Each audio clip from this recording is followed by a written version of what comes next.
start the recording. Here we go. And for today's session, I've given us a simple schematic outline for our agenda. And so let me do screen share and I'll show you what our agenda is for today. Can everyone see the agenda for us? Is it showing up okay? I've started noticing that Zoom does this weird thing that when I share screen, it requires me to do it differently than before. So it's sometimes confusing since they've made technical changes on Zoom. So our agenda for today is we're going to do an opening circle in just a moment where everyone will get to check in and share with everyone else how we're doing.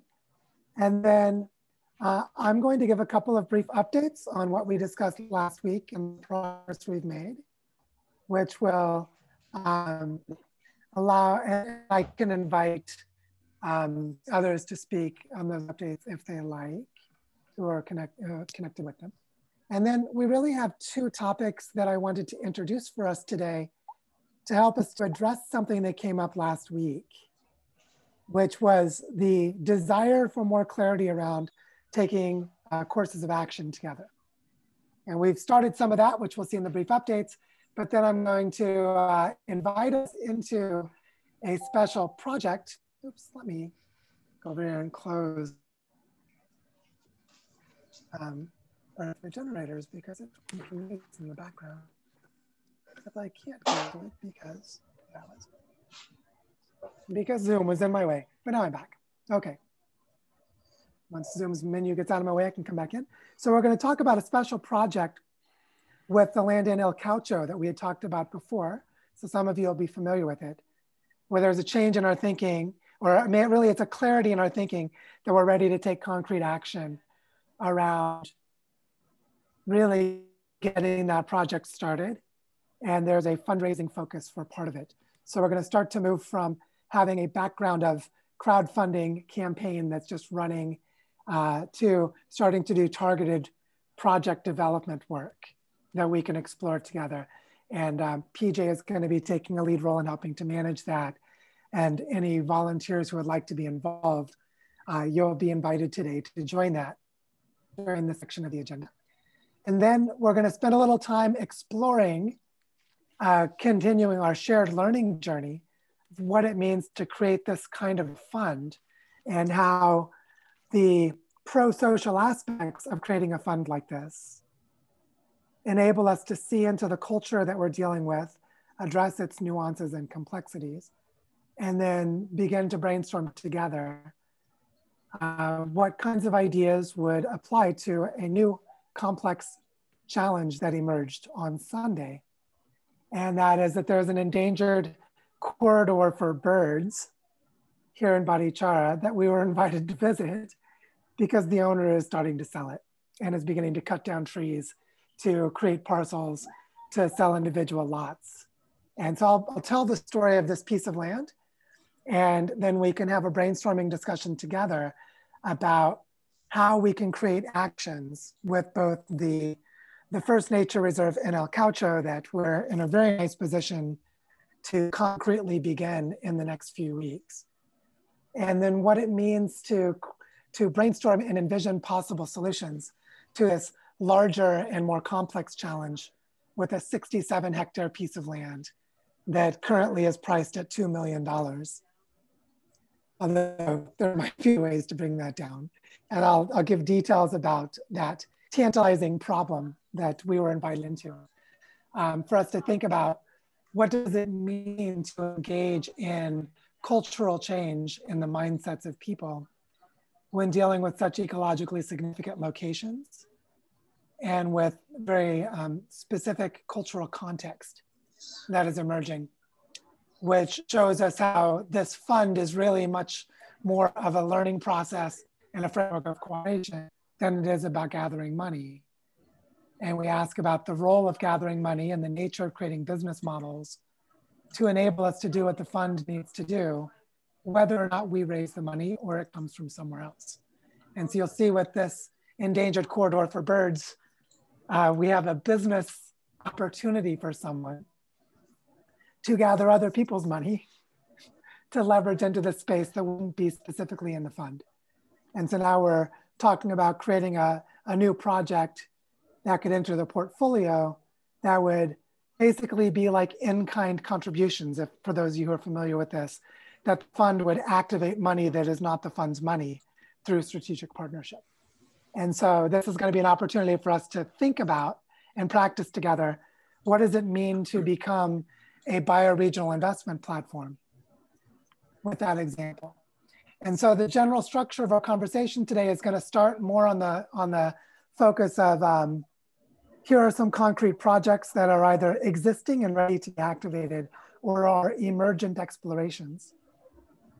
And then how do we as this group relate to these local things that are happening, which I see as being learning in two ways. One is learning how to take what we're doing in Barichara back to wherever you are, so that you can learn, as I see Stan is on my screen as someone who keeps saying to bring it back to his backyard in Portland, Oregon. And the other side is how do we have this virtual global network connect to bioregional projects on the ground, which is like a training ground for the Earth Regenerators community to do this in this location and in other locations. So that's the general structure of our agenda today.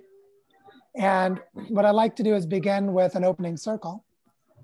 So let me stop sharing my screen so we can do an opening circle. And right now I see there are 14 of us here. And for an opening circle, what I'd love to do is we'll go in a round of speaking. So each person will be invited to speak. I will call on the first person and then that person will nominate the next person. So when it's your turn, you will share your opening comments and then select the next person to pass to. And for our opening circle today, because it's New Year's Eve in the Gregorian calendar, I'm actually starting my new year with solstice. So I'm a week into the new solar cycle, but the more common way to think about things is with the Gregorian calendar. So most of us are going to feel a cultural transition that begins tonight at midnight. And so what I'd like to invite for this opening circle is just a brief reflection, maybe about 30 seconds to a minute for each person. How are you feeling about entering into the new year? How are you feeling about that? And it can be related to our work here, but I actually think it might even be better if it's more personal. Just in general, how are you feeling about connecting to the end of the year that we call 2020, the beginning of the year that we will call 2021, with so much that's happening in the world? I just love to have an opening with this. And to give you each a moment longer to reflect on it, I'll share my response first and then I'll pass it on. And I will pass it on if that's okay. Hi, Elise. Thank you, sweetie. If it's okay, I will select the first person and I would say, I see Rachel is here. Rachel, if you can be ready to go next, if that's okay. Then if you can be ready to go after me, I'll pass it to Rachel second. And what I want to say is that I am excited about my daughter turning 4 in 2 weeks. That's a big thing. The way I'm feeling right now, that is my reflection for beginning the new year, is I feel like I'm really entering into a time of building something. I feel like this next year is going to be a time of creating a lot of things that will be manifested. And at the end of the next yearly cycle, I'm going to look back and see a lot of things have been created. And that doesn't mean I'm the one creating them, but I'm going to be part of what is created.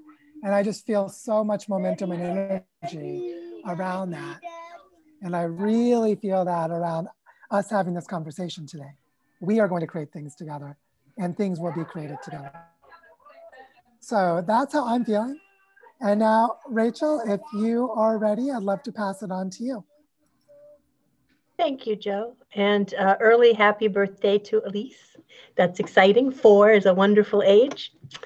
So I am actually feeling really, really good right now. I just got done having an hour-long phone call with Benji Ross, who has just become somebody who has just become someone who I can talk to and always come away feeling good about. So there's that. And as far as this passing of the year, I think if I had to pick one word for 2020, it would be disruptive. It's been a very disruptive year, and I would never want to minimize the suffering that I know many people have been experiencing.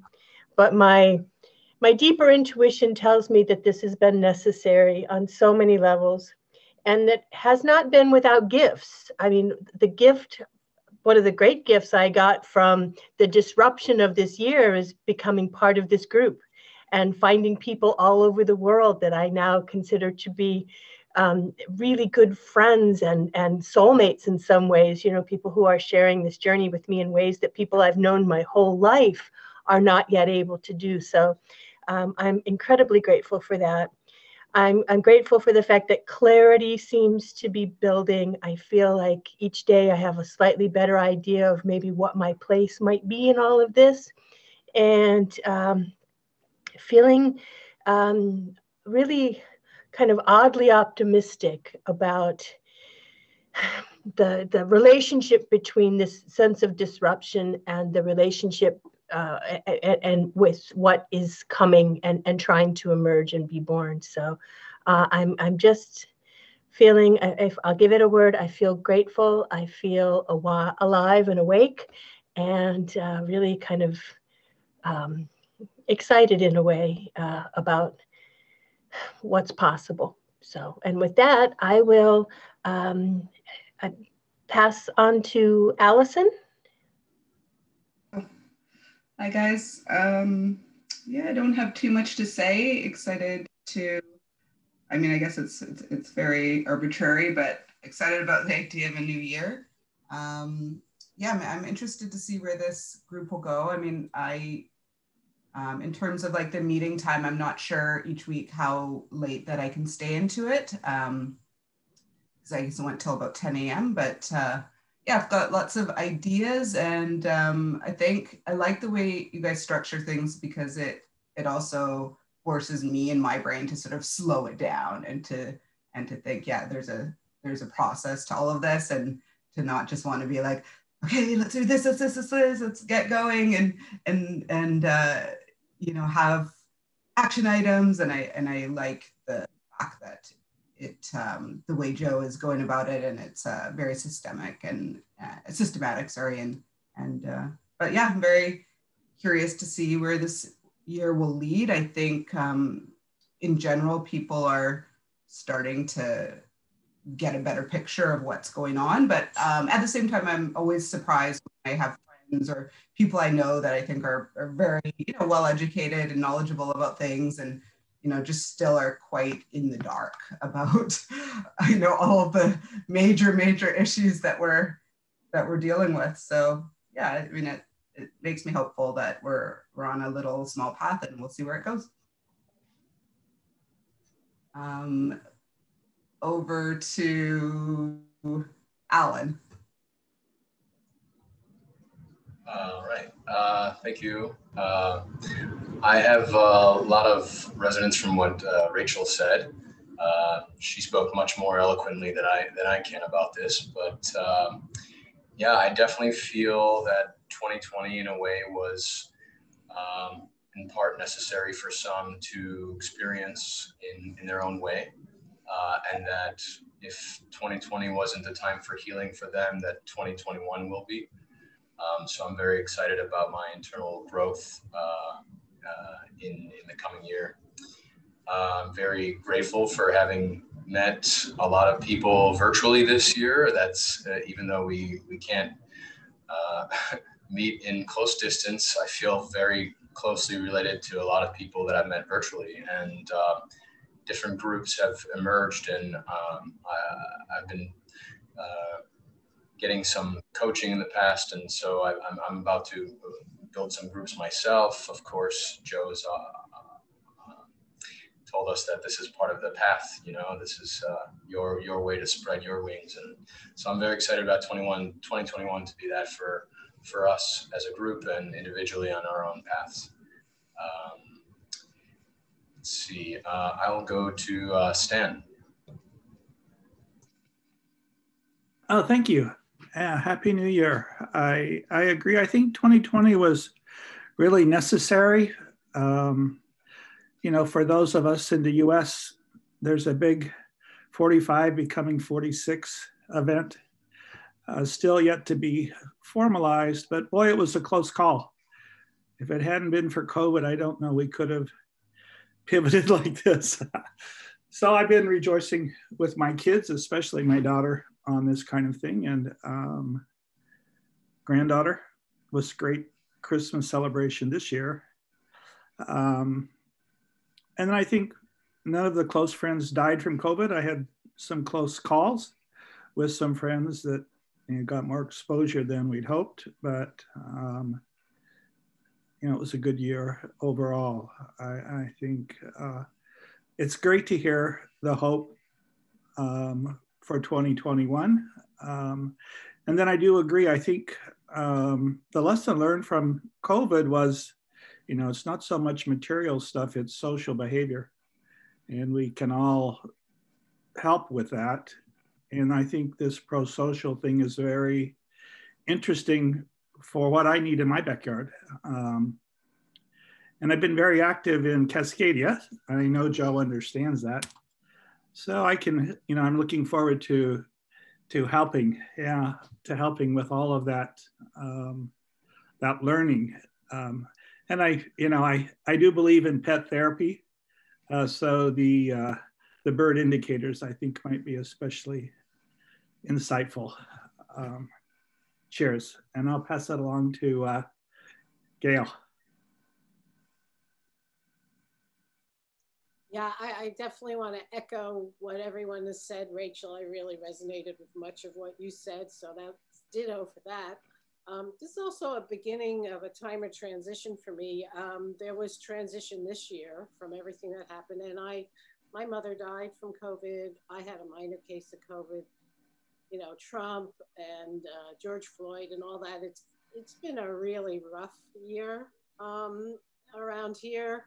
And yet I'm really happy first of all, about Biden and 2021 and the possibilities and hope with that. One Earth, my nonprofit, who don't know me, we do parrot conservation in Latin America, and still have had success there despite everything, although 2 of our communities were severely hit by the multiple hurricanes. So there's a mixed bag there.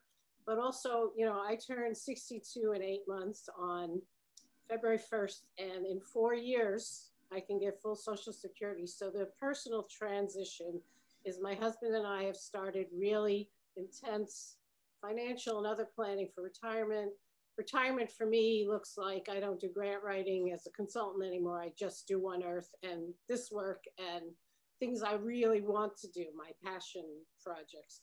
So I'm thinking, my daughter's now 23, so I'm thinking, okay, when she started high school, that was 4 years, and it went like that. So hopefully, I'm really looking forward to being able to just focus on the things I really want to do. But a big piece of that is this group, and I'm very excited, Joe, now about this new development with the bird corridor and all the challenges that come with this, and learning new ways to raise money, because this will help One Earth too, because things I learned here, I can transfer there and vice versa. So I mostly feel excited and hopeful despite the hardships of 2020. So I will pass this along now to Penny. Hi, everyone. I'm really glad to be here. I was just reflecting when I joined. This is my first time actually on the call, but I've been watching, recordings. And when I joined, like the difference in the feeling of being in the group and watching the group. It's like, and those are the kinds of things that really interest me. It's like, that's really interesting. And, so like the pro-social aspect, experimental aspect. How do we work together well in groups? How do we create the network of networks? You know, that's for me what's like I'm super excited about. And just to jump in, not being an expert in anything, not really, like I'm really at the beginning of learning about all this, but it's like, I feel like being a part of the group, I am going to learn about this. So that's why I'm here. And I think, I feel like I'm moving into a time of kind of like you were saying, Joe, like building or expressing or creating.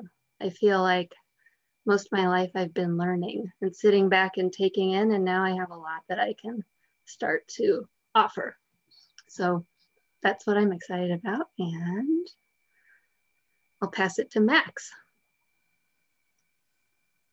Awesome. It's great to have you here, Penny. Really liked what people have said so far, in that, you know, definitely resonates. Everything seems to be resonating these days. Yeah, I don't know. I certainly don't mean to belittle any hardship that 2020 has brought for people. I've been relatively lucky in that I haven't experienced much. But I do feel compelled, since this is the last day of 2020, to say that I've tended to actually feel like this has been the best year of my life, which feels really uncouth to say. But at the same time, I've noticed that that is a feeling that exists among at least folks that are working towards something that they believe in. So yeah, I guess to kind of echo Rachel again, I feel like, well, I know that my whole life I've been pulled in a direction of doing something that was on the fringe of what is considered even valid to do with one's life, and then to come and to be surrounded by folks that are kind of interested in the same things has been really empowering. Just to develop these friendships. So yeah, I'm just kind of waking up into my own sense of what it's like to have a beating heart again, which is scary. But yeah, so thank you all. And I get the sense that we're going to be able to do some pretty big things with each other, you know, kind of with the psychological empowerment of having a group of people who are aligned. So here's to Pro-Social, and here's to Joe for orchestrating a lot of this. Yeah. And I'll go ahead and pass it over to Tyler. Thanks, Max. Let's see, I'll be brief because I really don't know what to say. But Alan, you mentioned connecting with people online this year, and I really resonate with that. I've found many communities that I'm really, really grateful for, new friends that I've only ever seen on Zoom calls. And so I'm really looking forward to strengthening those relationships in 2021 and co-creating with a lot of these groups. And I think one thing that I'm anxiously excited for, a bit nervous about, is not having a pre-written narrative about what my year will be in the same way that I've had pre-written narratives for previous years. So just leaning into that unknowing and following my heart where it goes. Let's see, Lyneke, have you gone?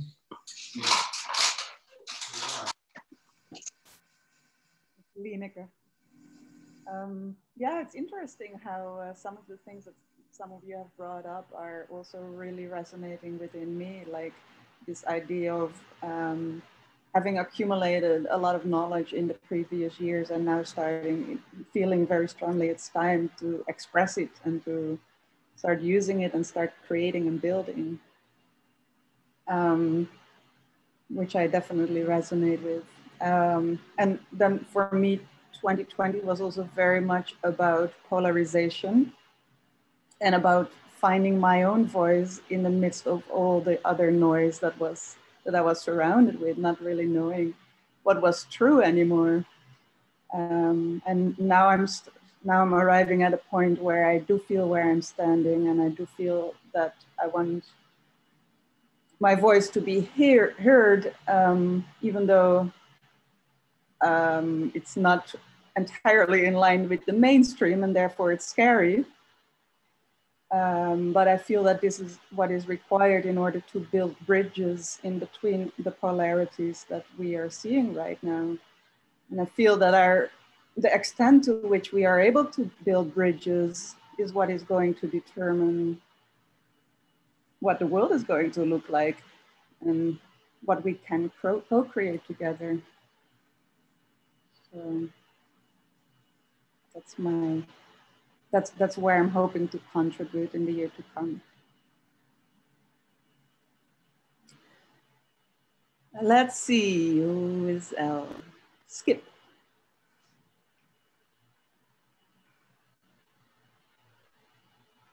All right. Hi, everyone. So this is also my first time being on the call live, but I've been watching recordings and those things, and it's great to be joining you here from Portland, Oregon as well. So for me, I guess I'm feeling a mix of things. I think one thing 2020 has taught us, really maybe the last while, for probably many people in this call would agree that, the old way of living cannot go on, right? And I think that the transformation is coming, and the transformation will be, both painful and empowering, and all kinds of things, right? And so I feel that down to a personal sense as well, and I feel that my own life will, in some way, kind of transform over the next year or so. And with that, want to center that around family, community, and those things that are truly important to me. So that's how I'm feeling. Let's throw it over to Jeff.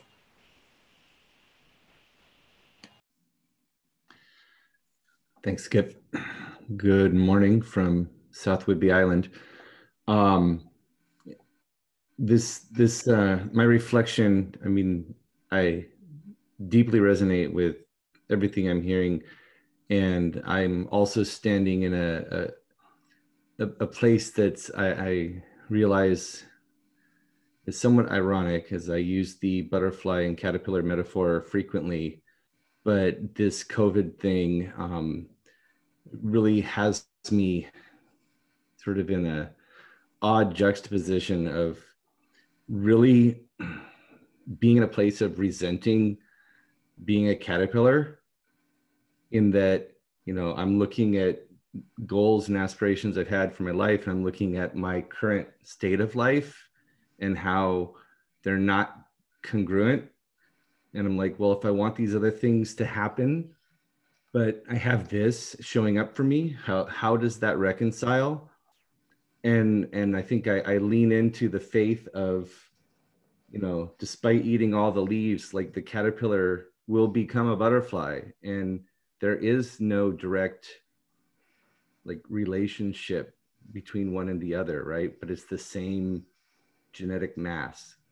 And so I'm hopeful that maybe the metamorphosis is coming to a completion, and I can let go of whatever caterpillarness has been bothering me, and just allow the butterfly time to emerge, which really seems impossible, facing a lot of present circumstances. And yet I'm hopeful, because somehow life knows what to do. And that's what I've been leaning into with, working on digging hugelkultur trenches and realigning, where things are growing here in the yard, and just sort of being of service to nourish the soil and be a place where life can thrive, so kind of allowing the illusion of my present to just dissolve and just hold the space for what's coming next without really knowing what that's going to be like at all. And like, I can read the meta pattern of metamorphosis, but you know, the caterpillar probably has like no idea what's in store for it. Like, it's just gonna do it one day and be like, oh, okay, cool. And I'm hoping that that's 2021 for me, which I think leads us to Chad. I also can relate to and resonate very much with what's been said here, which is a point of connection that I think brings us here together. It's not by accident. It's also been about 1 year since the Earth Regenerators Study Group's been formed. I know that for myself, that's been a vibrant part of my life this past, well, I suppose almost 12 months now. So I'm thankful for that. And it's not, you know, it's not dissociated from the falling apart. You know, I've always, for a while, I felt like 2020 is going to be a momentous year. And so it's, you know, so it's been, there we've been, here we are. And in that dispersion and isolation, I think many people are looking for connection. And that includes connection in the virtual space, but also with the earth and in the ground.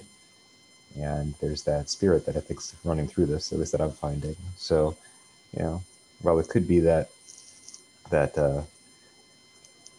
butterfly might seem impossibly far off sometimes, it seems like this past year has really been doing a lot of the groundwork to make that transformation happen, so that it's not simply an amorphous dream, you know, but there's the inklings, I think, of those imaginal cells coming together already. So I'm happy to be a part of that. Does anybody else have to go? PJ, did you go?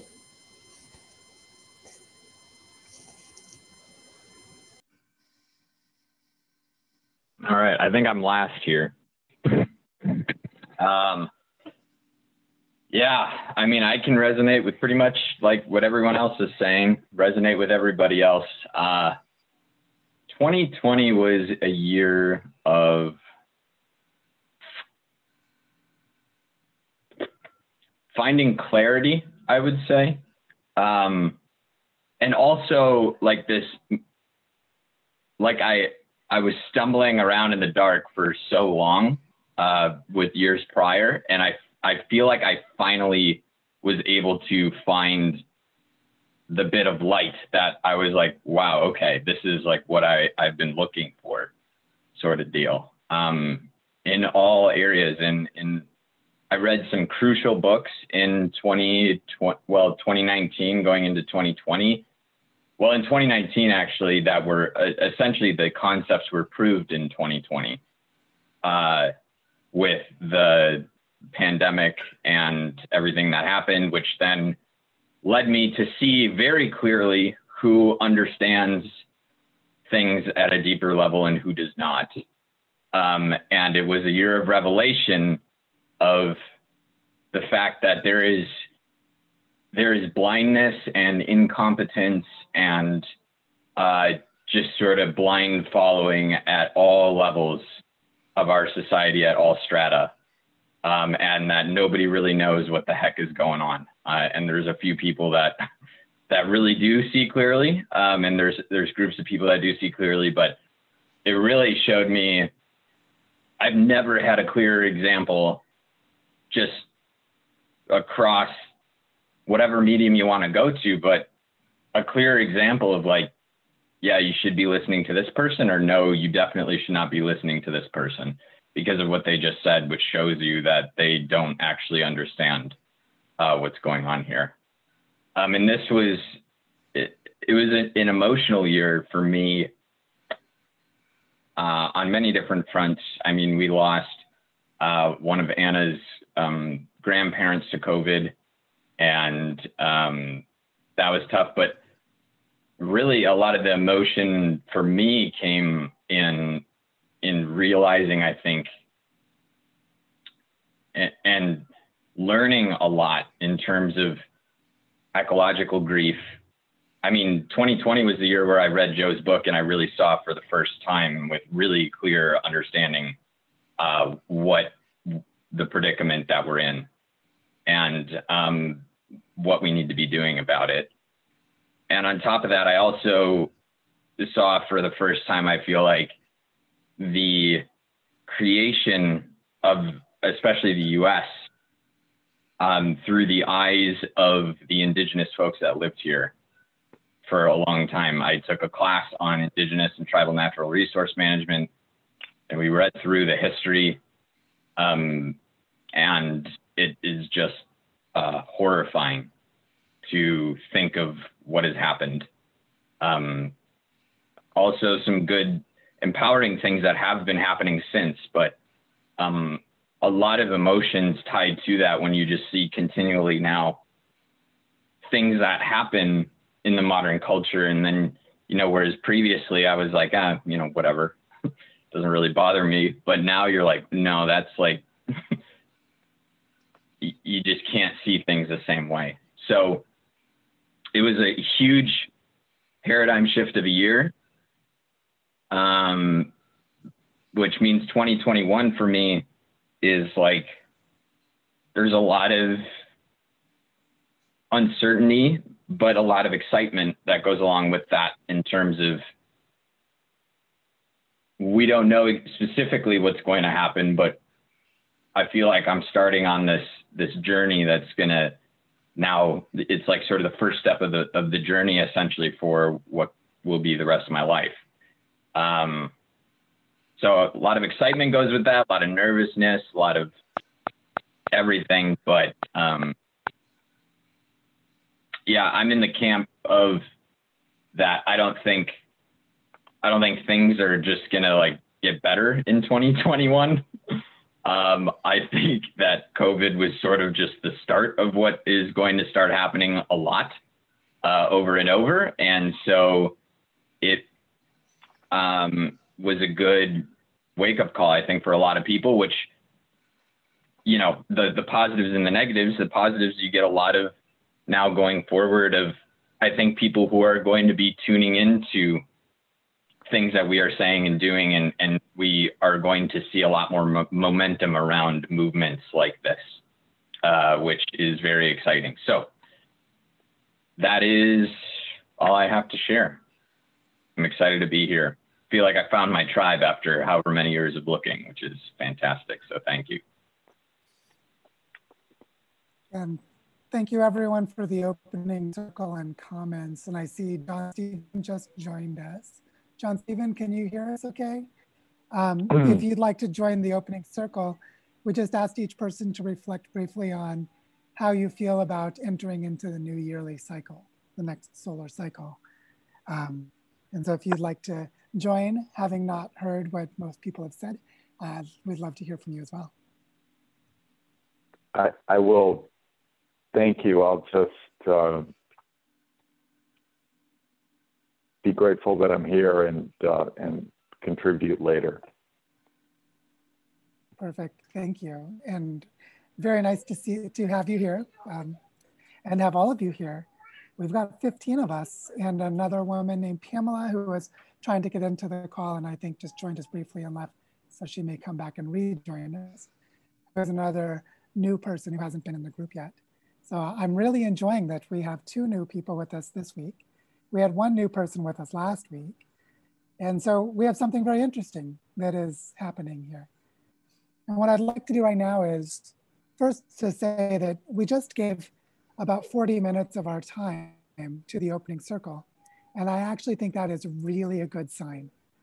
Because for me, that doesn't mean that we've lost sight of the agenda or that we're not being productive.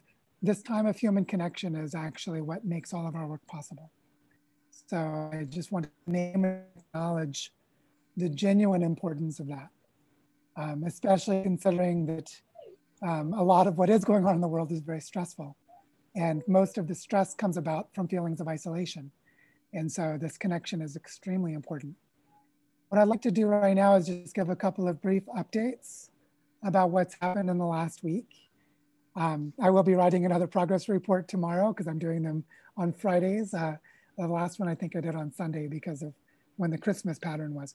But I'm doing my best to write one a week, and there's just so much going on that it feels really important. And the basic updates that we have right now, first of all, I'll keep this part brief because I want to get into the two projects and have most of our time spent on the two projects. So one update is that as of this moment, we have about $9,500 raised in the GoFundMe campaign. And so we're approaching the $10,000 mark. And a decision was made by the local team in Barichara earlier this week that everything above $8,000 of that money would be directed toward the project we're about to talk about, the project to buy the land in El Caucho. So to let you know that we've already successfully raised 30% of the money we're hoping to raise for the El Caucho project before I've even told you all about it, because it's connected to that fundraising effort. So just to let you know, there's some really nice momentum that's coming with this.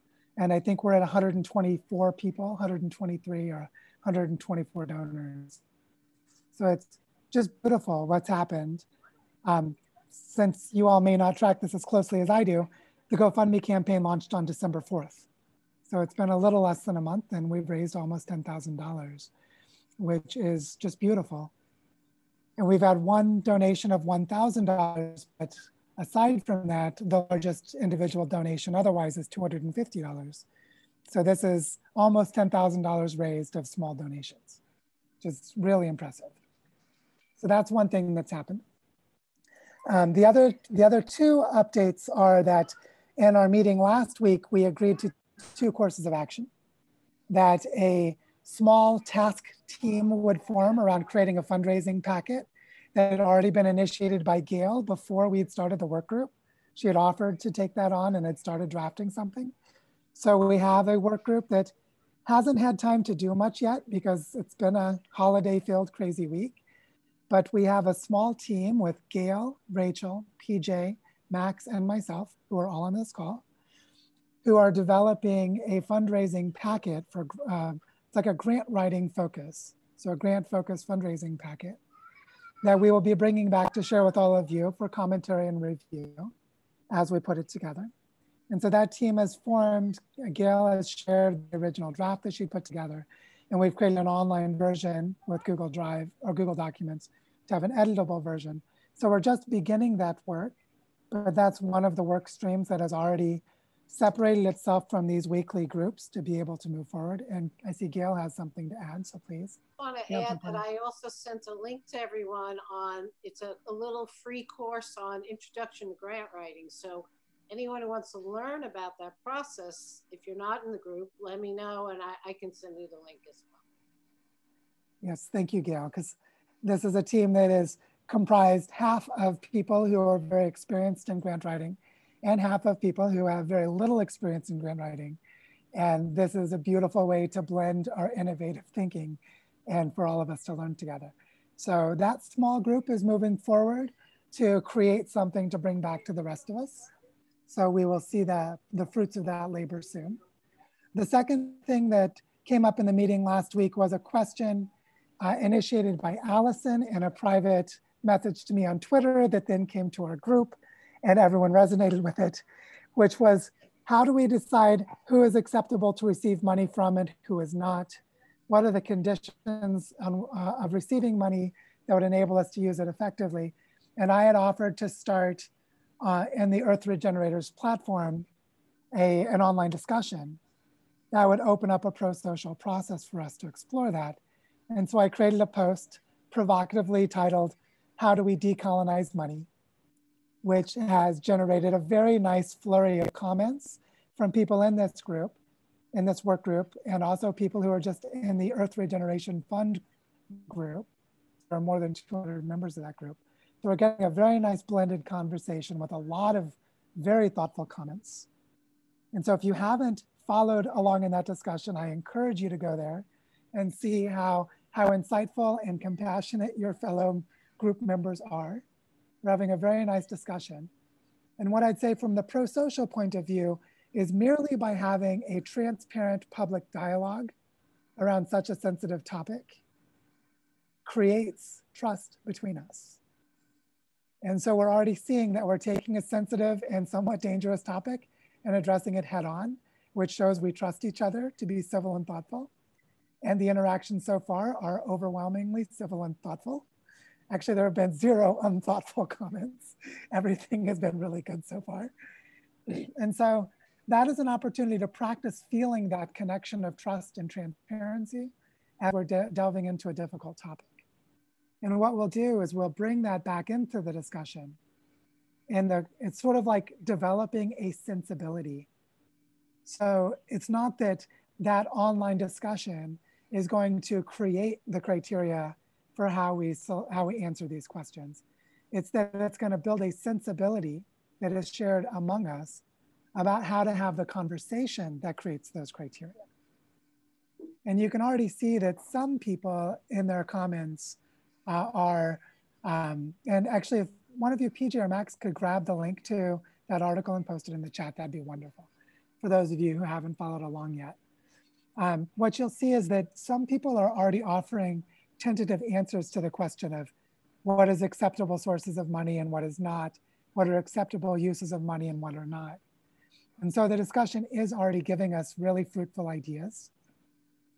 And one of our tasks will be to form a task team for this, whose purpose is to cultivate a proposal for how we address this question. But I think it's maybe a little early for that, and we should start with that in next week's call. We should let the process continue a little longer because it's such an important discussion that we want to, like a good bottle of wine, we want to give it time to breathe and really show its strength. And so that's the 2 things that have happened after last week's meeting, directly coming from our work group meeting. And what I want to do now as a nice segue is to bring into the project focus for us to start doing more together. So I'm going to share my screen again. And here's our agenda for everyone to remember that we're going to talk about a special project of creating the first nature reserve in Barichara that is coming directly out of the fund that we're creating. There are other nature reserves that already exist here. This is the one that we're creating. And it was in development as of the beginning of August. So we started creating the fund partway through the process, but the work that we're doing together is making this possible. So we're going to spend a little time now on this first nature reserve. And what I want to do first is just give us a brief reminder of where the land is. So this is the land that we're looking at in El Caucho, which is on the ridgeline above Barichara. You can see in the image that it's heavily degraded land. It's 3.2 hectares. We hired a topographer who did an updated measurement of the land. The land is for sale for 120 million Colombian pesos, which is about 35,000 US dollars. And we had raised 10,000 US dollars back in August to try to negotiate the purchase of the land. And so what's happened during the time between then and now is we've engaged the owners in dialogue. We've learned it's got 7 brothers and sisters who own this piece of land together. So it's really complex to try to do something without buying the land. There's no wiggle room to negotiate a lower price because 2 of those siblings are completely money focused and refuse to budge. And so they can't sell the land without a unanimous agreement from the 7 owners. And so we had experimented for a period of time with the idea of not buying the land and creating a nature reserve with the owners. But this kept open a threat that came back into clarity for us. And that is that you can almost see it in this image that if you look at the top of the piece of land that's in yellow, where it's following along the road, there's an area that's flat. That flat area at the top is a place that a person could easily build a house. So the problem that we've had is we don't have enough money to buy the whole land. And there's a commercially viable piece of the land.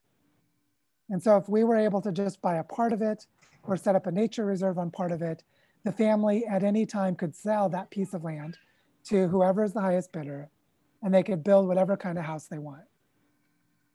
So this opened us up to an interesting question. What if we invite some investors to buy the land with us, and we set conditions on how we sell the land or the piece of the part of the land, if it needs to be sold at all, and we give ourselves a window of time to try to get out of needing to sell it. So the worst case scenario would be that we would find an ecologically minded person to build an ecological home, a green home on part of this land. And the best case scenario would be that we wouldn't have to choose to build a house there at all. The only way for us to do that is to buy the land outright. And that led us to a model, an investment model that we came up with, which is this model right here. And Jeff McNeely, who's on this call, helped with some of the thinking for how to create this model. So thank you, Jeff, giving credit to your thinking of the distributed equity for how to avoid an individual investor having too much control or influence over the process. And also creating flexibility in how much money people would contribute. Now, being very mindful of the discussion of decolonizing investment, I want to show you a couple of elements of this model that attempt to decolonize the money. One thing is that we don't have a single investor or we don't have a disproportionate power by one or two investors having most of the investment. Instead, what we have is we have donations from the global network covering, actually we've structured this so that we would have $16,000 come from donations. That would be given to the foundation, and the foundation would be the buyer of the land. And my wife and I talked about how we could put skin in the game and help to distribute the risk. And we agreed that we would put $4,000 of our personal savings into purchasing this land. So we are one of the investors. The structure of investment is the investors are giving zero interest loans for 2 years. So it's basically like asking a family member or asking a friend, could you loan me some money between $2,000 and $5,000 until we raise $15,000 in total? And if we do that, that would trigger my wife and I to put $4,000 of our money in as investors as well. So we'd have $19,000 of investment. And that means that if we had to sell part of the land to manage the risk of our investors, we have a commercially viable way out, which is to sell the part of the land for $15,000. And my wife and I would have contributed to the land by helping to manage the risk. So we would have become basically donors of $4,000 if we're unable to recover the debt. And then we would sell that piece of the land by having 2 years to find an ecological buyer, which would be a better situation than not having any control over the buyer, and recover the money for our investors. But this also gives us 2 years to keep raising money. So we might raise money with donations and buy out this investment, which would free us from having to build a house. Or we might come up with a very creative business model for how to generate money for this project that pays off the investors but doesn't require us to sell the land. So the foundation continues to own a 3.2 hectare piece of land at the end. So this basically gives us a 2-year period of time to be creative. Well, the update I can give you is we've already secured $9,000 of the investment from individuals saying that they would contribute.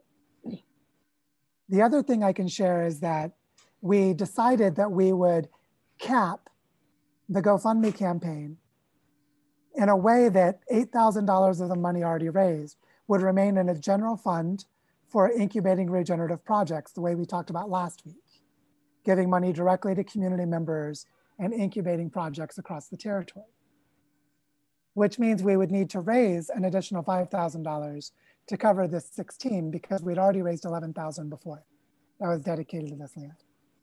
So we made a decision on our local team that everything above $8,000 in the GoFundMe campaign would go to this project. And we're currently at $9,455. So we've already raised about $1,500 of that 5,000.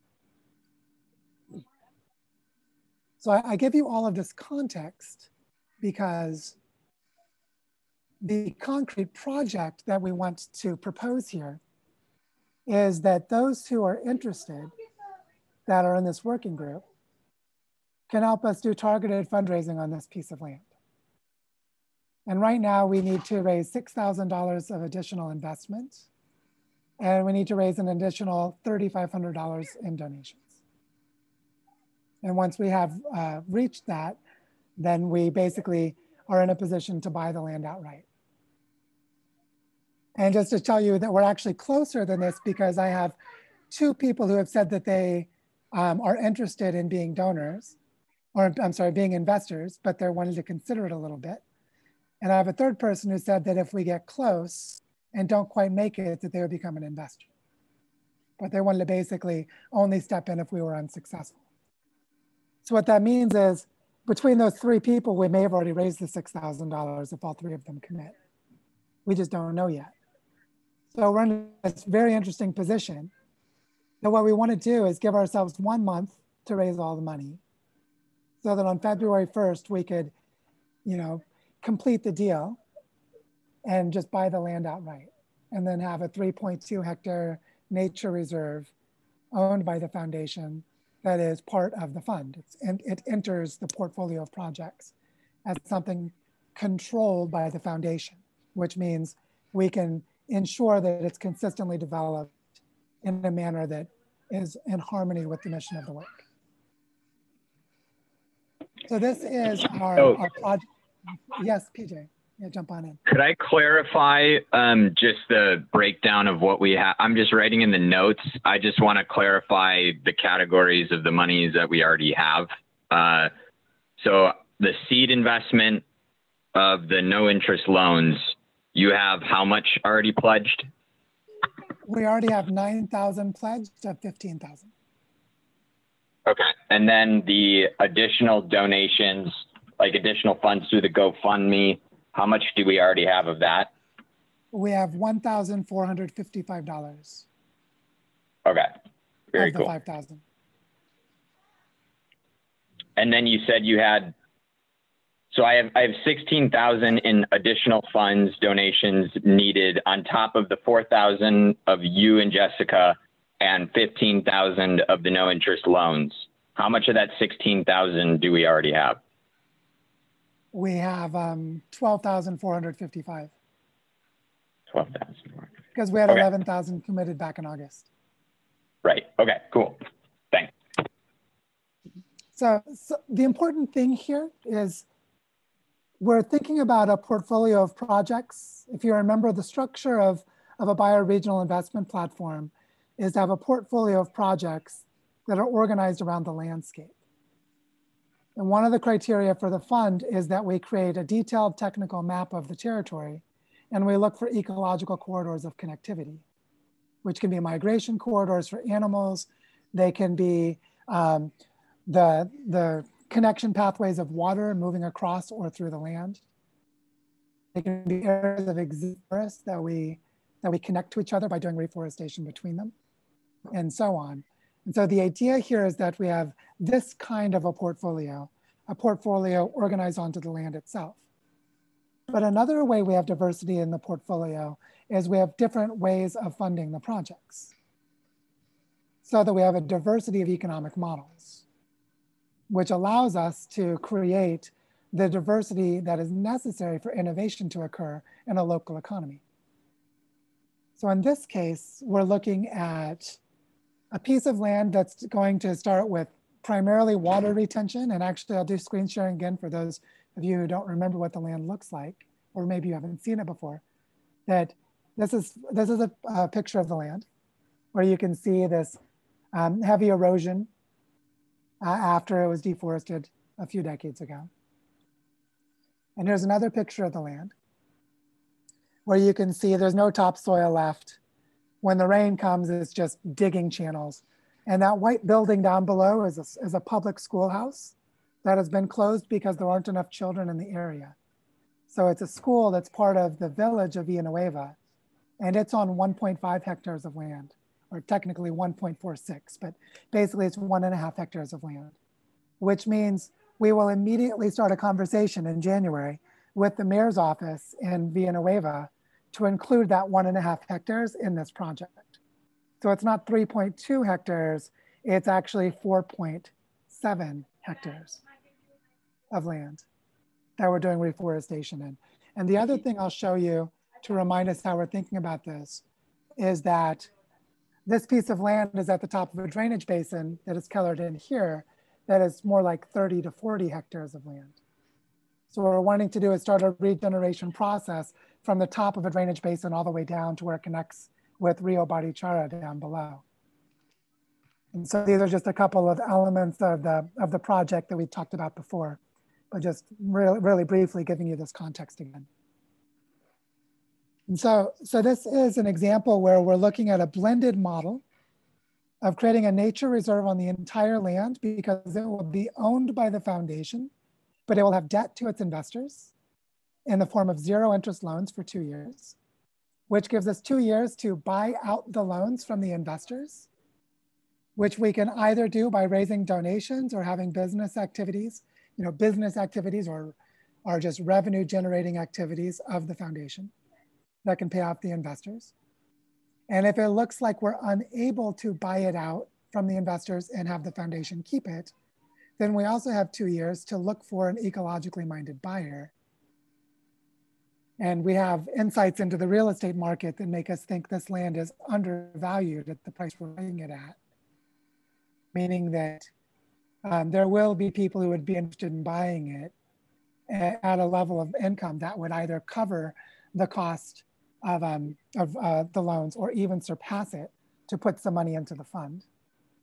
But that we would have a local committee that will employ ecological criteria, and all of the investors will help us to enforce the ecological criteria. Because basically what this means is our investors become team members for this nature reserve over the next 2 years. They help us figure out how to pay them back in a way that matches with the mission of the project itself. Because these are people who trust in what we're doing enough that they're giving us money for 2 years without expecting a financial return because they really believe in the project. So we'll have the opportunity to practice blended decision-making with external investors informing how we pay them back, with local decision-making control, which means the investors are advisors, with the local team that we're forming for managing the fund, will ultimately have say in how we choose to pay back the investors. But we do it collaboratively using a pro-social process with both included. We're basically going to bring them into contact with each other during this 2-year process. So you can see that there's a lot of interesting stuff going on in this. And what I'd love to invite for just a few minutes, maybe we can have about 10 minutes of discussion, because then I'd like to go into the other project, which is going to show us how we can build from this example to a more interesting space. So I'd just like to give a few minutes right now for either clarifying questions or comments and reactions to this idea. And while we're having this discussion, I would like to invite anyone who is interested to think about joining. We want to create a special working group just for this fundraising for the next month. And PJ is going to take the lead on it. So if anyone is interested in helping with the fundraising for this project in the next month, just think about that now. And you can reach out to me or to PJ afterwards. And we will make everything transparent to the entire group of what's going on by having that group report back to this group on our weekly meetings. But for now, it's just so we can move quickly and try to achieve our goal. This is an opportunity to do targeted fundraising beyond crowdfunding. So with that said, I saw Stan had a question or comment, and then we'll go into a little discussion. Stan, please. Well, first of all, I really like the description so far. And I do think it's quite valuable for this group to not only, target land, which is the source of value and what we're trying to, improve the value of, but also I think the business model itself. So what is a nature reserve? And how do we get people to invest in nature reserves? And how do we get nature reserves to pay to to generate benefits to its local community as well as us global colonists who are trying to incubate better communities. But I think that business model is the thing we need. Those business models are the things we need to do, and this is a very good start. The thing I'm worried about in the business model is I think one of the key tests is, what does the community itself want? So in this case, the 7 siblings. How are we benefiting the 7 siblings, and how are they benefiting us in the right way? Because in the end, I think we want to have a place where the community is vesting in their social capital is vesting in this as well. So those 2 things.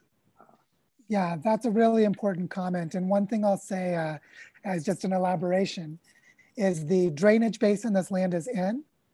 All of the land below is owned by members of the family. There are 6 farms. So we are starting at the top of a basin, and we're going to start with water retention and regeneration to bring water security to the 6 farms that are all in the same family of the people we're buying the land from. So this is a very interesting cultural experiment of how can we expand down the valley by partnering with the neighbors who sold us the land to do this work.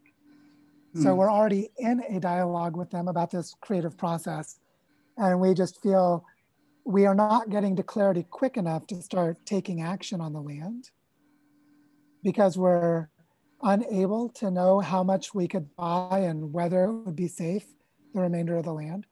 And after a few weeks of consideration, that's what prompted us to make the decision to buy the land outright and just begin the work. But this work with the neighbors down valley I actually think is probably the most interesting part of the work that we would do on this piece of land. So very, very important. And also we would have 2 years to develop business models. And so the business model question is very important as well. So thank you, Stan, for both of those comments. Are there other questions or comments that others have?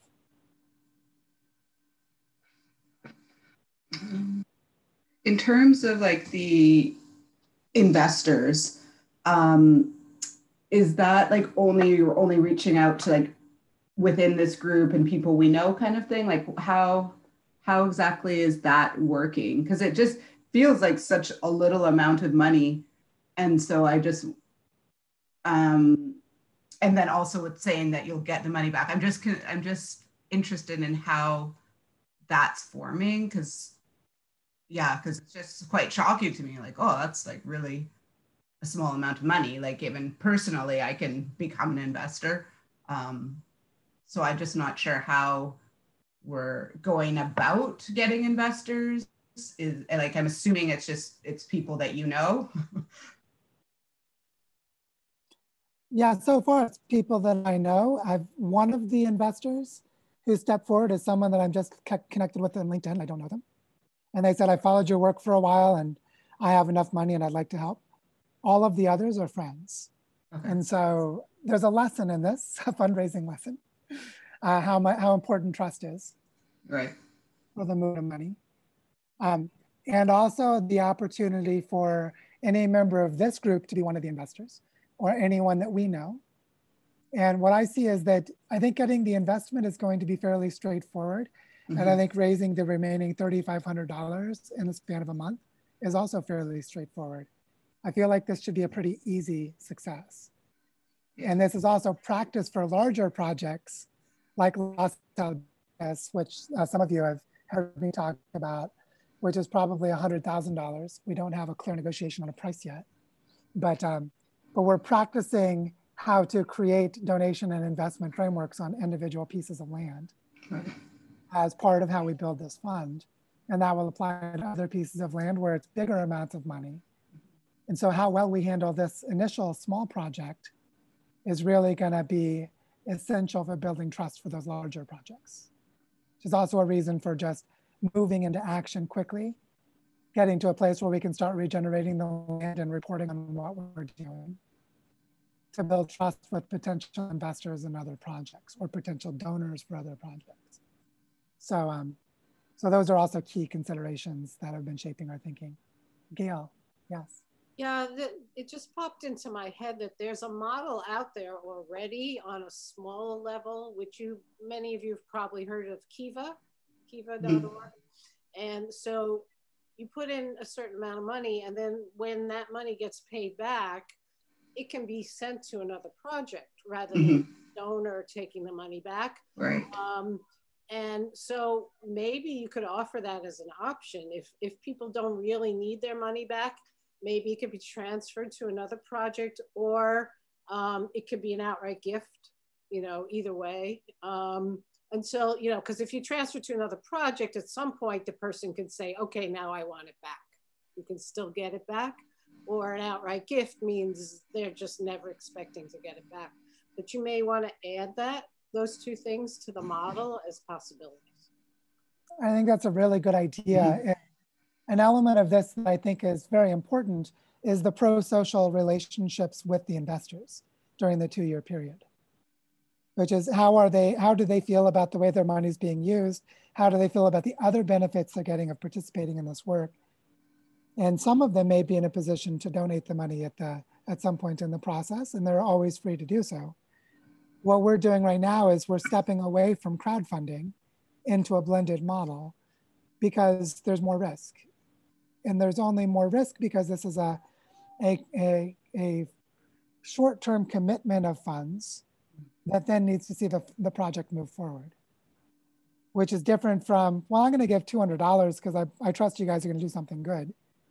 But if it's, I'm going to give $2,500, well, I'd like to have a way that mitigates the risk for those who might be in a space where they're either not able to donate the money because they do need the money later, or that they would donate the money, but they're waiting to see more of what happens, and they're in this in-between space. And I think we're going to see a blend of those things among the people. Rachel, I saw you raise your hand, please. Yeah, you just mentioned something that has been sort of crossing my mind is there conversation about how people who are investing might participate? Are there ways to connect people to allow them to have a sense of deeper participation beyond just the financial? And that sounds like it could be a very creative kind of conversation to think about how that might happen. Yeah, one thing I've already done is in the updates I've posted in GoFundMe, I've invited the donors to join this work group if they like, which I've also done on Twitter exchanges, which is like, hi, Penny, hi, Allison. It's working, right? And it's like, oh, I'm very interested in what you're doing. Well, just join the group. And I think this way of inviting participation is actually what could be the game changer for what we're doing. Not just for raising money, but for the more important thing of co-creating in a variety of ways. Because my experience is that there are lots of people who, they want to feel like they're doing something, and giving money is important, but to have that sense of, I'm part of something that's happening in Colombia that's really making a difference. I think, ways to help people feel that. I would just love to be in a conversation about the creativity that could be used, or what's possible for that. So. Yeah, thank you for that. I think it's very important. I'm curious if everyone is okay with us moving on to the next project, because it's actually a continuation of some of the themes in this project. And it'll also give us a better sense of what's happening in the territory. So I don't see anyone jumping like, I really have something to say. So I'll go ahead and move forward with the next project. And what I want to share is that something really interesting happened on Sunday. So on Sunday, it was actually my wife, Jessica, got a call from someone that we don't really know in Barichara. We only know them very vaguely. A woman who's a former deputy minister of the environment. She worked for the Ministry of Environment as the co-director at the national level in Colombia. And she's now retired and lives here in Barichara. And she contacted us to tell us what was happening on her neighbor's land. And so she said, My neighbor has 67 hectares of land. He started cutting down trees to sell the land. I'm freaking out. Could you help? So here is what Google Maps showed me was the route from our house to this land, because we rode our bikes there on Sunday afternoon. And so I just wanted to give you a context in the landscape where this is. And what you can notice by looking at this land is that it is about 4 kilometers from the top of town. It's actually a little less than that. So it's really close to Barichara. It's overlooking a cliff. And it actually goes down the cliff, as we learned when we got there. And we later learned, and Jessica confirmed yesterday by hiking part of this, because every Wednesday she goes out with a local ecologist who's a bird expert that we're connecting Gale's Foundation with. So she went out with Oswaldo, and every week she goes out and he's teaching her about the plants and the local ecology, and they walked some of this land. What I want to show you is this is what the land looks like. It's 67 hectares of land, and it goes from the top of the cliff all the way down. And you can see the lines going across the cliff. They're natural forming terraces. So this is a piece of land that is extremely ecologically important because the patch of forest that's on it is some of the best preserved forest along the line of cliff throughout the entire canyon that this cliff runs along. So, and this is also very close, Gail, for your information, this is very close to the cliff where the parrots come. The parrots are not on this land, but they're to the left of it. If you're looking at this picture, very close. And you can see on the area above where the darker green lines are, those are rivers or stream beds that are running through that are intact forest above, and it includes some of that. And so this is a piece of land that we are learning has very strong ecological significance. And I'll show you what some of the land looked like when we were walking it. So this is on one of those terraces. And you can see that there are a lot of big rocks. There are some older trees, but they've been cutting out all of the undergrowth, cutting out all the bushes and shrubs and ground covers. Oh, that's a beautiful gift, at least. I see it's got quartz in it. Crystal. Yeah, it's got quartz crystals. And here's a view of something that's on the land. This is an aljibe, or said another way, it's a wellspring where they've dug a pool. They dug a place in the ground and put rocks around it. This is a wellspring. In Spanish, they call it nacimiento del agua, the birthplace of water. Right now it's dry, but historically this was a place where the indigenous people would come and gather water from the ground. So this is also, it has a sacred site on the land.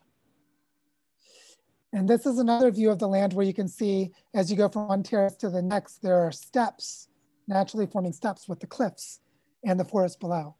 We don't see, oh, there it is.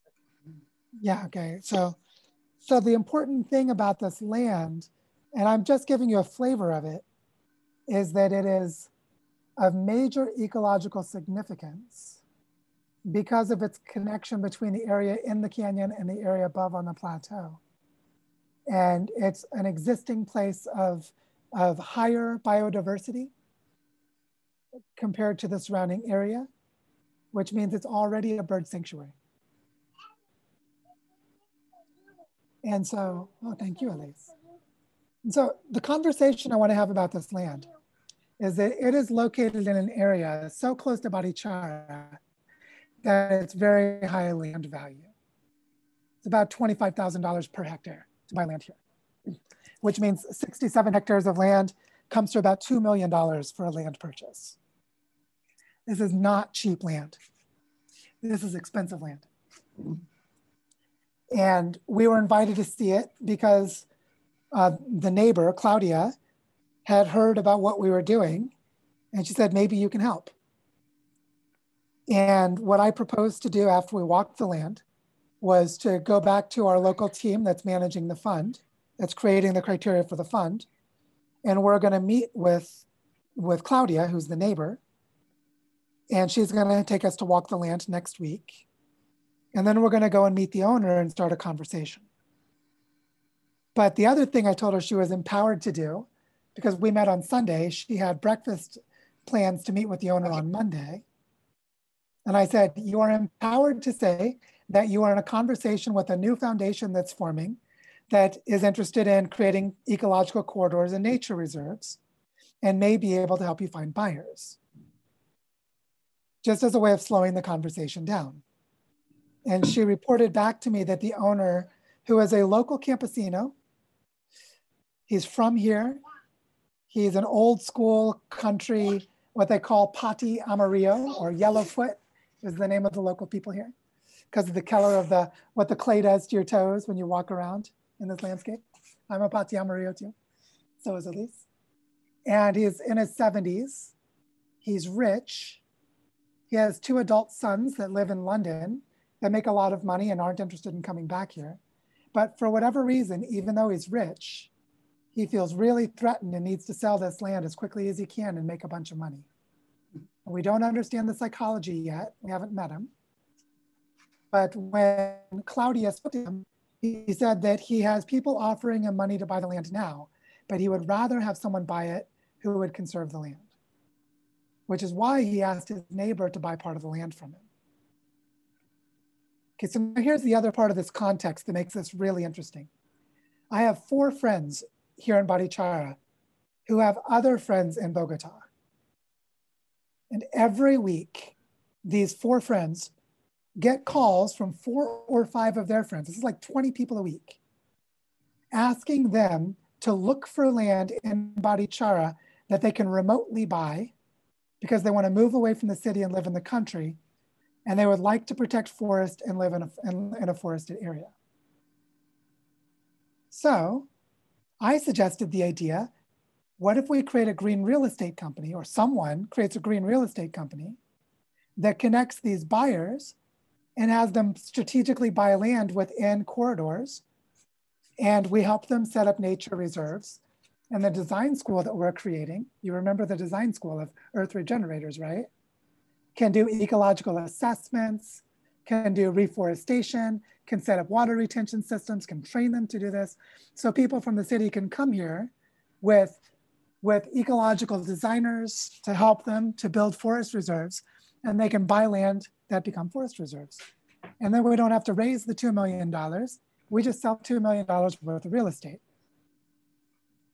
Now, what I like even more than this is a blended idea of selling fewer houses and raising conservation funds, because this land actually, I'm sure Gail is thinking, yeah, there's some, I'm sure you'd want to know more, but this is a good candidate for conservation funds.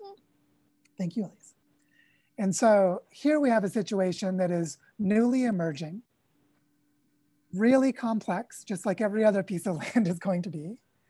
But we have so much potential right from the first moment to do something, simply by having open minds about not judging the person for cutting down some trees, seeking the possibility that there's a common ground, and starting a dialogue. And it's a place where if we did need to raise significant money, this would be a piece of land that would warrant it. That if we were to look for $500,000 in conservation funds, this land, the case can be made for this piece of land. Whereas the other pieces of land, like the land in El Caucho, is already destroyed. You'd get no conservation money for that land. We want to demonstrate how regeneration works by taking really degraded land and bringing it back to life. This one's the other end of the spectrum. And actually, I'll put her on the spot if she wants. Jessica, would you like to say anything about the land and your experience having walked part of it yesterday to the group? If you want to share something. 15 people on the call. Go ahead and tell them. Hi, everyone. This is Jessica. Everyone. So I got to see the land. The land is on a cliffside. And so it's in these terraces. Yeah, I showed them the map of it. So okay, so yeah, but I got to see the land from below yesterday. I did a hike and I got to see the land from below. And the thing about the land is it is the greenest area on the cliff. And we have problems with water here. So there's a lot of groundwater there, a lot. And it's also an ecological corridor that goes across the entire cliff side. And we heard howler monkeys coming from that direction on the land. They they're migrate back and forth across those trees. Yeah. And it's the first time I've ever heard howler monkeys here. I've heard of howler monkeys being seen 6 years ago that haven't been seen for 6 years. And they're there on that cliff and they migrate back and forth. And so it's a really important ecological corridor. The trees are bigger there than anywhere else. It's greener there than anywhere else. And I think it's because of those natural terraces, and it captures the rainwater and the groundwater goes through. And also the trees there, there's so many old trees there. I can tell you a whole bunch of names of the trees, but you won't know if you're not from here. But these big old native trees. And so it's a really important area to protect because of the ecological corridor that it has, and because of the way that land captures water in a way that no other land does. And if you deforest it, or you capture all of the water for the household use, that's another issue that could happen. You know, people could do these ecological designs of houses and say, oh, we're going to capture all of our own water. But if they're taking all of the water for their home use and not for the land itself, then it's going to lose a lot of its ecological functions. And so. Yep, so there's a lot of flavor. Thank you. So what's really interesting about this is that we were invited. Like, here's someone we barely know who was like, Joe and Jessica, would you guys come out here and look at this land today? And we said, yes. And so we're in this interesting position that the land is really speaking to us. And so what I'd like to have a dialogue about for the rest of our time today is, what are we learning from these two examples? One where we have a very concrete framework of action to complete fundraising, because we've already successfully done about 75% of it, and actually more, 80% of it, so that we could basically purchase a piece of land that's heavily degraded and begin a regeneration project on it. And what could be a 4.5 hectare project right from the beginning by partnering with the school. And then we have this other piece of land, 67 hectares. For those of you who don't know how big 67 hectares is, let me just say that you could walk all of it pretty easily in a day, but if you were trying to reforest it, you would find that you might reforest 1 hectare here, 1 hectare there, and without a team of people, without organizing ecosystem restoration camps or having some bigger capacity, you would never regenerate 67 hectares of land. But here we have a piece of land that is relatively protected. It's not primary forest. The original forest was destroyed about 100 years ago, and they actually cultivated crops on those terraces. But this is a piece of land that is still a very important ecological corridor as second growth forest.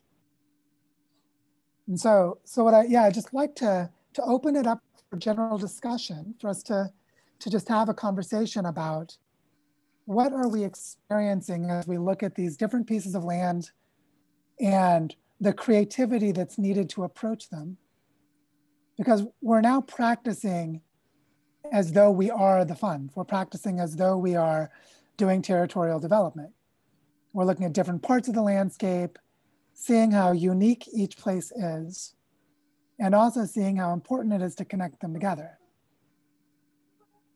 And so I'd love to just open it up for discussion, and we can do it popcorn style so that those who just want to listen and follow along don't feel any pressure to speak. But I'd just love to have a discussion about this. This is what we're building the fund for, is for this kind of work. So what are you experiencing? What are you seeing? Stan, did you just raise your hand? Yeah, please. Well, this is exciting. And I think it addresses Allison's thing. I think we know that, that wealth, real estate is at the heart of quality of life. And that, $35,000 is not the true price of that place, but we are not the true owners of that place. So I think this property is attracting London pricing and London knowledge And so, you know, it's in the $1 million, you know, and, you know, 80% of the wealth in the world is priced as real estate. So it's the pricing model, but we need to get the ownership of the real estate correct. So I really liked your real estate business model of what we really want to do is transfer the ownership from a group of people who aren't really custodians of the place to a group of people who we think should vest into the ownership of the place. But the land is worth more than just the place. The land is worth quite a bit to people who value bird migration patterns. And the land is worth a lot to food migration economies. And so I think we need to, as a group, sort of set up ways to improve that custodianship. So you're not just trying to own land and monopolize it for your community. We're trying to have the local community become better custodians for more communities of bird owners or food, you know, interested people for different spices of their life. And so I think there, you know, the investment fund needs to create these sort of what would have been colonial capital to funds that are more operational. So you think of like solar power. You know, it's not about owning the solar panel. It's about sharing the energy in better ways. So I really like this. And I think when you're thinking about the value of place, it's tricky to get trapped into the small image of it. So, you know, the first few hectares aren't as valuable as the guy who owns the block and can put up hotels. You know, Monopoly sort of taught us this. So I think it's really important to sort of frame the funding from the hotel point of view, you know, and encourage the real estate vesting of local participants as well as us global participants in the right way. And I agree with Allison, it's not hard to raise money. It's hard to get investors in your company that aren't going to screw your company and kick you out. And I think, you know, so it's really an honor, it's congratulations that the most prized property said, Joe, could you help us with our prize property? Because I think you're a trusted investor in our community. So I think this is the idea of a hybrid set of models. I think we definitely want to have a base model that includes some vesting of local owners. So it's not just a bunch of capitalists coming in that can own it, but the people who are actually creating the value in terms of social culture and yellow feet and, you know, indigenous patterns that are rare. But we need to allow more people to share that than just the first people there. I think Tyler has asked a really good question in the chat box, and I'm not sure if everyone's read it yet, but I want to invite you, Tyler, to share what you were thinking here, because I also share this conflict and would love to hear thoughts about how we address it. Because I'm sitting in the place of holding paradox, which includes doing things I don't want to do.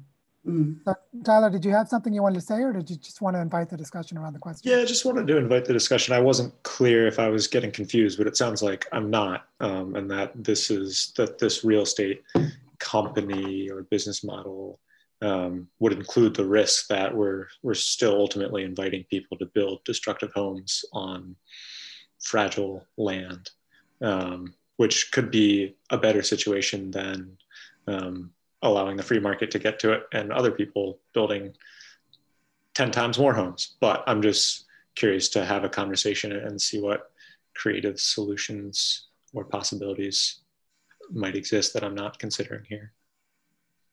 Yeah, this is a really interesting element, and I'd love to hear other people's thoughts, which is, maybe I'll name it as having two parts. There are more than these, but these are two important parts.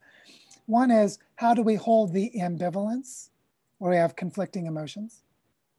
as we enter into these creative processes, so that we don't let our desire and our fear limit our ability to find our way to a real solution. We may exclude ourselves from the negotiation by being too ideological and then not be able to do anything. So there's a need for that ambivalence. And then another is, how do we create possible solutions or possible models and have more than one, so that we can find our way to what is the most effective model for achieving our larger goals, which we can articulate as they relate to the fund, and actually achieve them because it's realistic to do it. In this case, we don't have the money to buy the land. We may have a very hard time raising the money to buy the land in a nonprofit way. So do we need a blended model? And if we do need a blended model, then how do we approach that? Even if we have to compromise things we care about, this is part of the creative process. Rachel, were you going to add something? Yeah, I just I'm thinking about something as we are talking here about some experience that I had in land development here in Wisconsin, where wetlands are protected, and people wanting to build housing developments on places that are wetlands. And it used to be they just come and fill them in. Well, the Department of Natural Resources won't let you do that anymore. But what people have done is traded land, less sensitive land for more sensitive land. And I'm wondering if there isn't a way in this region that I don't know that much about, but is there a way to maybe prioritize the sensitivity of various areas and look for ways to swap footprints in a way of what areas are going to be built on and what aren't? Is there a way to have that conversation? Well, a little insight I can give into the local culture is that neighbors often make agreements to trade land and buy and sell land. And this happens all the time among campesinos. So there is a very clear mechanism of neighbors trading land that could do that. It was just as one interesting local cultural example, but I'm sure there are others. Who was about to speak? I wasn't sure. Yeah. Allison? Yeah, I just thought Rachel said something that I was really thinking about when you were talking about this. Is there a way, obviously, I'm sure ideally people would just say, we just want to create everything to be a nature reserve and end all of this destruction. But, that's not always realistic. I guess for myself, what I was thinking is there some type of rating system? And I think it kind of goes back to what Rachel was saying, is that, seen as 10 out of 10 for really, we would not want, if, in a perfect world, that would be the least likely that you would want to be zoned. And just sort of to know, when we have these, if this keeps going forward and you have all these packets of land, knowing, hey, this is a 10, we need to concentrate efforts to just raise money to buy it outright as a nature reserve. Maybe this is a 7, where obviously, ideally, you would not want to have houses and other things built, but it wouldn't cause as much destruction. And maybe that's a better place to build. And I guess that's just sort of my thinking is when we go into this, is there ways to sort of prioritize and also just to understand where should we be looking as this is the most priority? If this was developed, this then causes issues that flow into other things versus other areas that, you could probably have the green real estate there. And here we need the nature reserve. And I guess that's just what I'm trying to understand. Yeah, good stuff. Good stuff to keep thinking with. I saw Skip had posed a question and maybe had something to add, or was there someone else that wanted to jump in? Skip can go first, and then I have something I'd like to add. Yes, please. Yeah, I think we've been touching on it a little bit here, but the more successful projects that we have, the more desirability it's going to create in the area. And I think you risk essentially driving up value of land elsewhere that may not be covered, right? So I think land swaps could be one way to deal with that. I'm sure there's a whole host of things that could happen, but it's a bit of a paradox, and and something that that I think happens quite frequently out there with development as well. So something to keep in mind too. Yeah, absolutely. PJ? Yeah, kind of exactly to this point. And the thing that hit me it's similar to what I saw Joe do in regards to the El Caucho land, of transforming the conversation, trying to transform the conversation instead of how do we buy the land? How do we bring this owner into the group, into the process and the vision for Barichara and the vision for the area? Because if we can do that and we can bring him into the conversation and really understand why is he doing this? If he is rich, why is he cutting down the land or cutting down the trees so that he can sell it? Is it to be satisfied or, satisfy something that he can't satisfy? And then after he does that, it's just going to be like another, I got to go on to the next thing. And this greed, this cannibalism just keeps going, right? If Joe can, and the people there, the team, if they can get into good dialogue with him and really understand and sort of make that connection, he could be an extremely powerful ally in this area, having access to that 67 acres. And if we show him a better way of, instead of cutting it down and selling it, why don't we try to help you set up like a camp, for instance, or some sort of something where maybe you are generating value from the land in a way that's sustainable, but you're not changing land ownership hands. Or if you are, down the line, it's instead of changing hands of private owners, it goes from private owner then to commonly held land. And we can use, and then where my mind goes in terms of the fund is we might be able to use funds from our fund to help pay for instance, like research and development, or, training of, eco-social design or stuff like that, where it's like we have, where the excuse of, well, I don't know how to do any of that, or I might not want to do any of that, sort of, it's like, well, we have the money to do that. Like we can fund this. We want you to be a partner with us. And I just think that would be, and it sounds like he would be the kind of person that would want to talk about something like that, because if he is a campesino from the area, he would rather sell to somebody who is going to conserve the land. Well, let's bring him in and figure out what the potential is of that, and figure out if we can get somewhere and show just how crucial this piece of land is, and what he can do. Like he can be essentially a hero of the land, or he can just completely destroy the ecological function and really inhibit. He can help us and the group and Barichara get way further along in its vision and be a part of the solution, or he can just completely destroy and set it back a lot. So that's where my heart and my mind goes. And that's where I really see an amazing opportunity here. So just wondering what that sparks. Mm-hmm. Mm-hmm. So you make something he wants to say. Oh, sorry. I was just going to say, so the trick is you make this the cool thing to do among the people who live there, so that it may not have the monetary value, but it becomes socially valuable. It increases their prestige in the community to be seen in this way.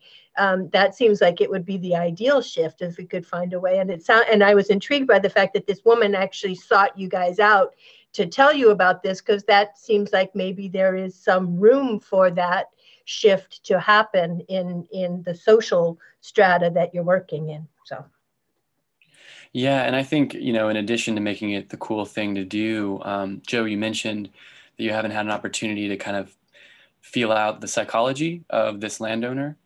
I almost feel like, you know, maybe this idea of making it the empowering thing for him to do. Obviously, you know, I haven't met him. Certainly want to like listen to his story, you know, before speculating too much. But you mentioned he has a couple of sons that left for London, and you know, I wonder if he feels a kind of instability and an insecurity.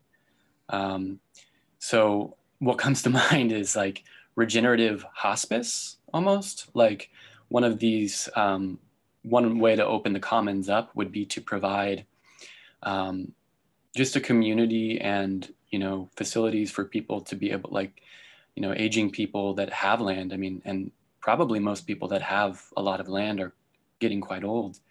So providing opportunities for them to feel safe and protected as they age in perpetuity, you know, for the rest of their lives, could be a really, really powerful way of bringing landowners on board. So I got that. I got one more thing I want to say, but I'll stop there in case anybody wants to comment on that. Okay. I'm just getting a lot of nodding heads. Like, that's a good idea, Max. I like that idea. So what's your next idea? Well, you were mentioning protecting in the El Cacho spot is at the top of kind of the watershed. It's uphill, so you're protecting the farmland down below. And I think one possible pathway or an element of the portfolio we're creating could be to offer to purchase, or perhaps even just to receive as a donation, the highest portion of any farmer's land, and to do regenerative work on that portion of their land, which would increase the value of their land and the water retentive capacities of that land, but without kind of completely transforming the landscape to the degree that risks real estate speculative increase, perhaps. Does that make sense? I said that with a lot of weird kind of words, but does that make sense? Yeah, one way we've already been thinking about this is helping private landowners to set up nature reserves within their land, which could fall back to a more typical ecosystem services model. We basically pay them for ecological services. And that is a known model and one that works pretty well in the right conditions. So I think that the interesting part of creating a fund whose job is to encourage regeneration is, I wish JP was with us. She's in the cohort of community regenerators and says this a lot, that it's all about the regenerative mindset. Cultivating regenerative mindsets is really important. And what we can already see from this example, even without having talked to the owner at all, is how important their psychological well-being is as part of this process. And how that might be a surprising thing, meaning, well, we're creating a fund because we're smart people who are going to do smart things. We're like, wait a second. This is about people feeling secure and taken care of and feeling loved. And we may not have to give them any money at all. We don't know. We really don't know. But that's what's so interesting about this process of asking, what does it mean to create this fund? What does it mean to build a portfolio of projects? How do we measure value in it?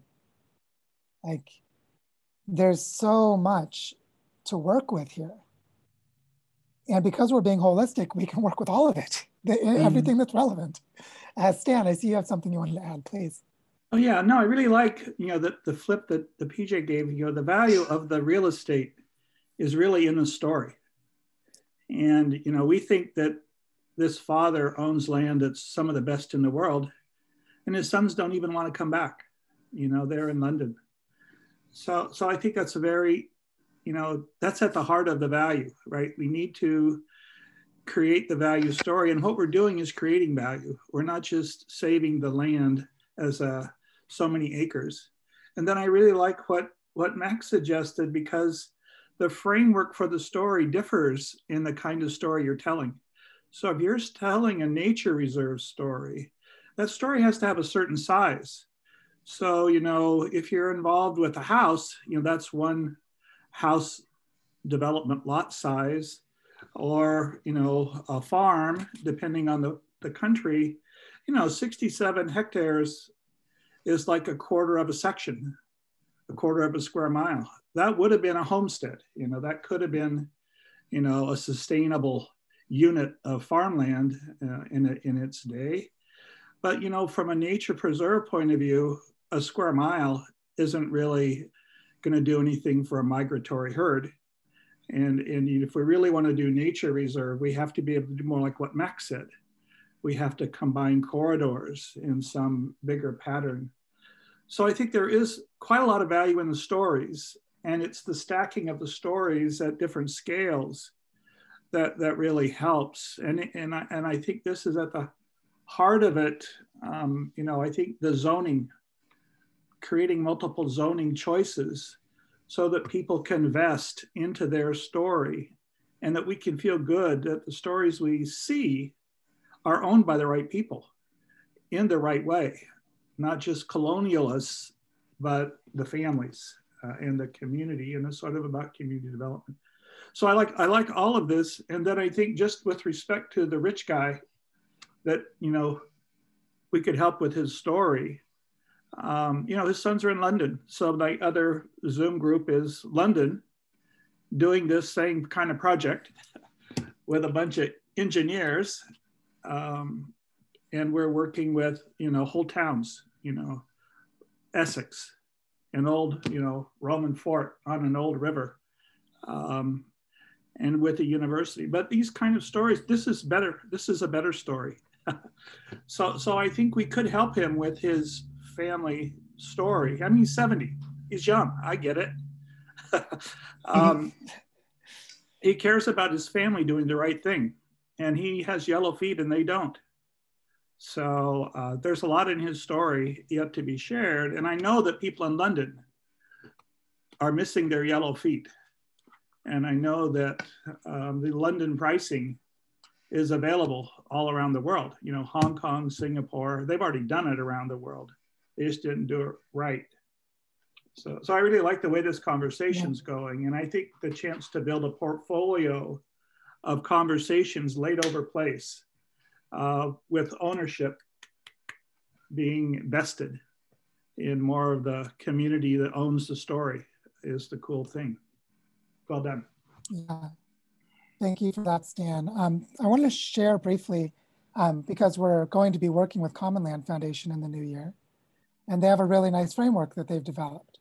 So I'm just going to briefly show it to everyone before we do a wrap up, because I see we're getting close to the 2-hour mark.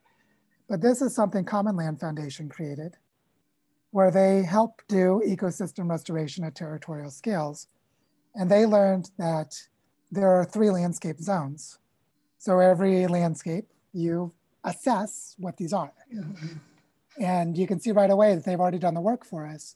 There's a natural zone. It says here, regenerating a landscape's ecological foundation by restoring and protective native vegetation, trees, and biodiversity. A combined zone is where you're restoring the topsoil and biodiversity because it's been degraded, and delivering sustainable economic returns through regenerative agriculture, through agroforestry, and through rotational grazing.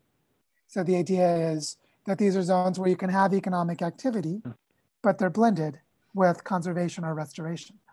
And then you have an economic zone for delivering sustainable economic productivity with dedicated areas for value-adding activities like processing, which are typically concentrated in urban areas. So the idea here is when we start the technical mapping of the landscape in January, it's one of the things that we're allocating part of the fund to do. So we're going to hire a drone operator to create a detailed digital elevation map. And then we're going to start doing layered GIS data on top of it. And Alejandro Zagal, who some of you know, has already been generating some of those maps. And we're going to generate more of them. That we'll be able to add this kind of map, what Common Land Foundation does, which is to create zoning districts as part of our storytelling. And so again, this gets back to what is the fund? And I was really struck by something Stan just said, which was that instead of calling it a portfolio of projects, he called it a portfolio of conversations, which I actually really liked. That was a phrase I hadn't heard before, and I really liked that. It's like, yeah, these are conversations. These are stories that people are living into. And so what I'd like to invite, because we're now at the 2-hour mark, is I would really like to have a fairly quick closing so that we're not kept on here very much longer, as we've been on here for a long time. But as we recall, our opening circle was to ask, how is everyone feeling about the new year that's starting? Right, that was our topic for the first 40 minutes of this conversation. And now we're at a place where we just considered 2 projects, 2 examples within the portfolio. And so one thing is, for anyone who is interested in being part of the El Caucho team, who wants to help us with that project in the next month, just contact PJ or contact me, and we'll start setting up a separate rhythm of conversation around that. And then we'll report back to the main group. But that's volunteer-based. Anyone who wants to be involved, just let us know. And the other thing is, for a closing, this is like a meditation moment. And so maybe rather than speaking, maybe what we do is we take a moment of silence for about a minute. And during this moment, I just want you to feel in your emotional body and in your sense of self right now, what possibilities are emerging as you, not just in you, not just through you. You are a being. How are you being potential of something? And this meditation is partly about how strange it is that all of you are not here in Barichara, but somehow you're helping this place. How can your being project like an avatar to this other landscape? How can you love a place you've never been? And how can your love of that place heal that place? This is our meditation, because this work group is a gathering of intentions.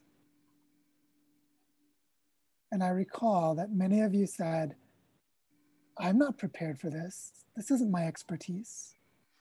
And yet you're here. And so something in you brought you here. So something in you is bringing you to this healing of landscapes.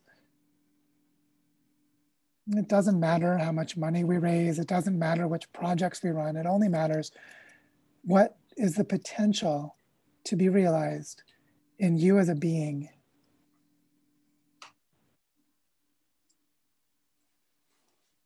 Because this next year isn't going to happen to you. You are going to happen to it.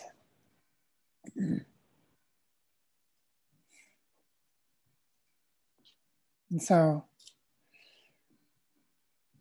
thank you all for being here, for helping shape the stories of this place and shape the stories that you're living. And I'm just so, I'm so moved by not being alone in this. After, okay. Yeah, I'll come over, yeah. I'm just so moved to have spent about 15 years in a kind of isolated depression, even when I was around a lot of people. And I didn't know then that it was this ability to be present together and caring for something else that could connect me back to everyone else. And so I just want to thank you all for that. You're already giving love to this place. That really means a lot to me. And then the final thing in closing is I want to show you my t-shirt, which I didn't even put intentionally, because I want to show you this symbol. This is a Guane symbol, the Guane people. They're petroglyphs. They've painted this on the rocks. This is their creator god. A human who is channeling the energy of water and fluidity while touching lightning from the sky. I kind of feel like that person right now. As I'm touching the fluidity of movement here and getting my lightning rod from the sky, from all of you, coming from afar. So thank you. Thank you. And onward we go. I'm very delighted to be on this journey with you. Thanks, Joe. Thanks. Thanks, everybody. Thank you.